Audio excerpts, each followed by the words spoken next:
la peste de Paul McLean. Une relation qui se poursuit.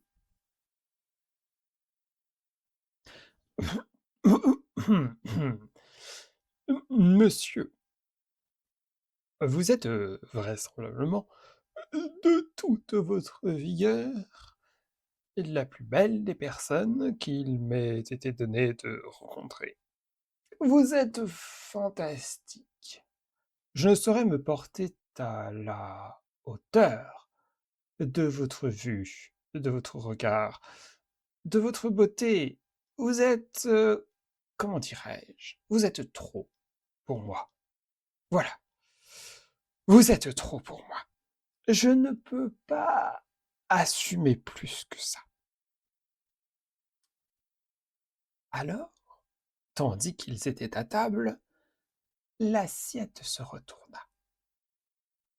Elle ne pouvait rester du côté où on se sert et où l'on mange. Il y avait une différence trop grande. Celui qui avait prononcé ces paroles ne pouvait se tenir. Il ne pouvait plus manger à la même table. Il ne pouvait plus voir la même nourriture. Alors, l'assiette la comprit d'elle-même et se retourna.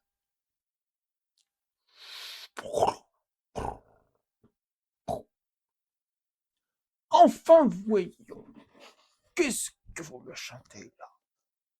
Je suis comme vous, simple, avenant, ouvert, ouvert.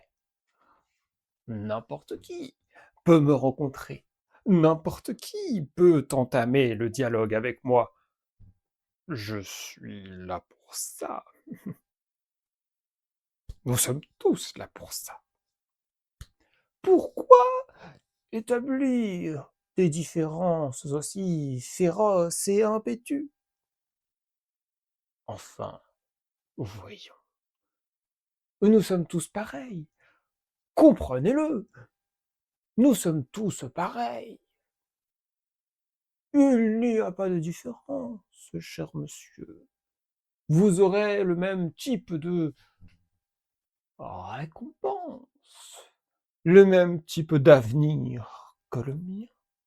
Nous ne sommes pas différents. Alors, je vous en prie, conversez avec moi. Il hésitait. Il ne savait pas. Il avait eu le courage de dire les choses une fois. Et c'était peut-être pour en finir, reprendre la conversation avec quelqu'un qu'il estime étant risqué de cimenter la relation dans quelque chose qu'il ne souhaitait pas forcément.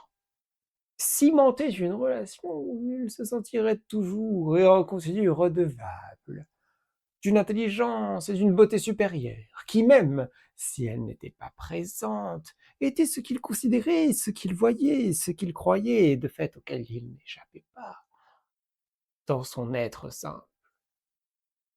Reprendre la conversation à ce moment aurait conduit à ce rapport, peut-être, alors il ne savait pas. Devait-il se fermer? Devait-il répondre? Devait-il parler? Devait-il accepter? Il prit sa décision. Bon, bon, d'accord. Alors parlons comme si nous étions d'égal à égal, même si ce n'est pas mon fait, ni mon avis, ni ma personne, ni ma preuve faite de voyance au monde. Si c'est votre souhait, et si c'est ce que vous voyez, qui n'est pas ce que je vois, je m'y plie. Peut-être, après tout, avez-vous raison, je ne sais pas. Enfin, je vous suis. D'accord, parlons. Entretenons la relation. Soyons fiers et ensemble. Encourageons-nous. Entrez dans nous. Construisez-nous. En cœur, peut-être, si c'est possible. Eh bien voilà. À la bonne heure!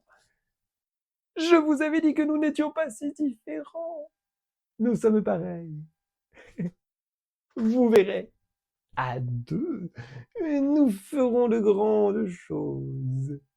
Nous unirons nos cœurs, nos forces et nos esprits pour aller plus loin. Il ne se rendait pas vraiment compte de ce que l'autre avait vu.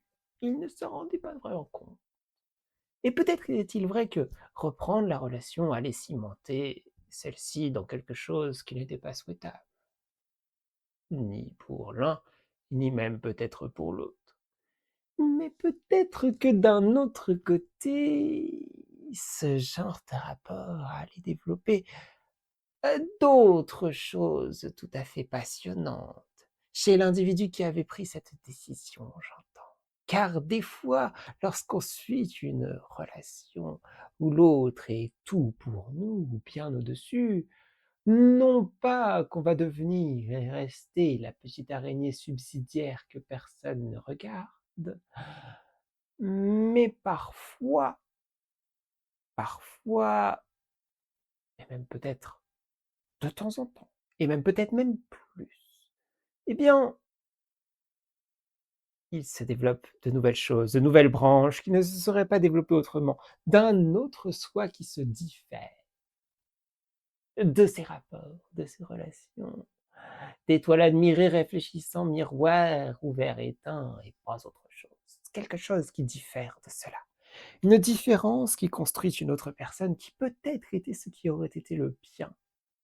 Je ne suis pas sûr de bien me faire comprendre, mais bref, tout ça pour dire que cette décision, si elle prêtait à conséquence, et peut-être pas des meilleures, pouvait aussi amener à une bien belle conclusion. Ils mangeaient à table, décidaient de continuer la relation, et dans l'instant présent, ils parlaient entre eux. Et ça, c'était au moins ça.